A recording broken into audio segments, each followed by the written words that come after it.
আমার ননদ আমার ঘরের কোনো কাজে হেল্প করে না, অথবা কোনো কাজেই সে নিজে থেকে করে না। আসসালামু আলাইকুম। আশা করি যে যেখানে আছেন না কেন অনেক অনেক ভালো আছেন এবং সুস্থ আছেন। এই অভিযোগটা আসলে অনেক মেয়েদেরই হয়ে থাকে। তবে আজকে আপনাদের জন্য এই ভিডিওটি খুবই গুরুত্বপূর্ণ। ননদ কাজ করে না, ভালো কথা।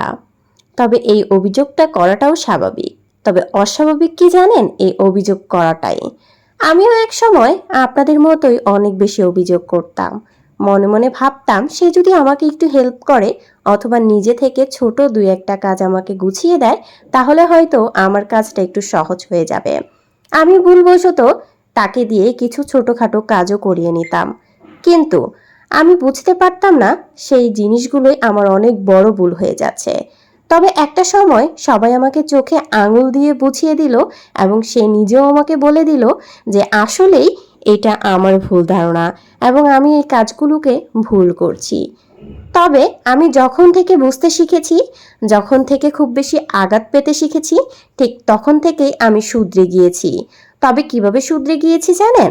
আমি আমার ননদকে কোনো কাজের কথা বলি না। আমি ঠিক যখন থেকে ভিডিও করা শুরু করছি, আমার সংসারের প্রতি আমার মনোযোগ আরও বেড়ে গিয়েছে। বিশেষ করে রান্নাঘরের দিকে আমার মনোযোগ যেন সবসময়ই থাকে।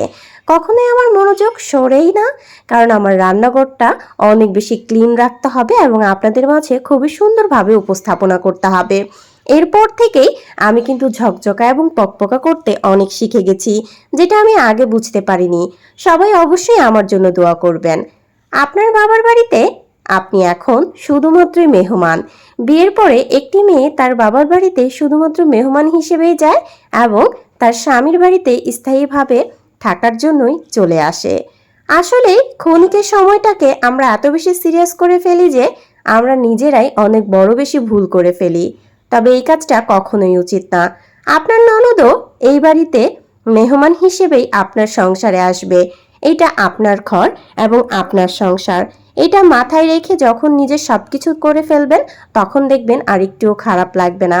যাদের ছোট বাচ্চা আছে, তারা ছোট বাচ্চা নিয়েও কাজ করতে অনেক স্বাচ্ছন্দ্য ফিল করবেন এবং খুবই ভালো লাগবে। আপনার সামনে যদি আপনার ননদ কখনো ফোনও ইউজ করে, আপনার কখনোই খারাপ লাগবে না। তার কারণবশত হচ্ছে সে এই বাসার মেহমান।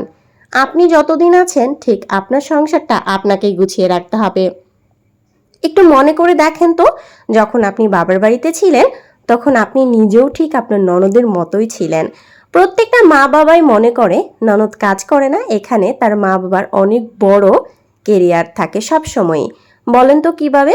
সেটার কারণ হিসেবে প্রত্যেকটা মা বাবাই চায় তার সন্তানটা ভালো থাকুক এবং কোনো কাজ না করে একদম সুস্থভাবে যেন তার ঘরটাতে পার করে যায়। শ্বশুর বাড়িতে গেলে প্রত্যেকটা মেয়েরই অনেক বেশি হ্যাসেল পোহাতে হয় এবং মানসিক যন্ত্রণা প্লাস কাজ করতে হয়। এটা প্রতিটি মা সব থেকে ভালো জানে। এজন্য সে চায় না তার মেয়েটা তার ঘরে এত বেশি কষ্ট করুক। সে শ্বশুর বাড়িতে গিয়ে তো কষ্ট করবেই, এই ধারণাটা রেখেই প্রত্যেকটা শাশুড়ি তার ছেলের বউকে দিয়ে অনেক বেশি কাজ করায় এবং নিজের মেয়েকে পায়ের উপর পা তুলে রেখে ঘরে সাজিয়ে রাখে। আর ঠিক পরবর্তী সময়গুলোতে তারাই বেশি কষ্ট পায় শ্বশুর বাড়িতে গিয়ে। যদি আগে থেকে সে তার ভাবিকে একটু সহায়তা করত, তাহলে হয়তো তার এতটা বেশি যন্ত্রণা পোহাতে হতো না। যাই হোক, আপনার সংসার আপনাকে গুছিয়ে রাখতে হবে। আমার সংসারে আমিই রানী। আমার রান্নাঘরের রানী হিসেবে আমাকেই সবসময় দেখতে হবে। তাই আপনার সবাই প্রত্যেকটা ছেলে বউর জন্য এবং মেয়েদের জন্য দোয়া করবেন। আমার জন্য দোয়া করবেন যেন আল্লাহ আমাকে ধৈর্য এবং শক্তি আরও অনেক বেশি বাড়িয়ে দেয়।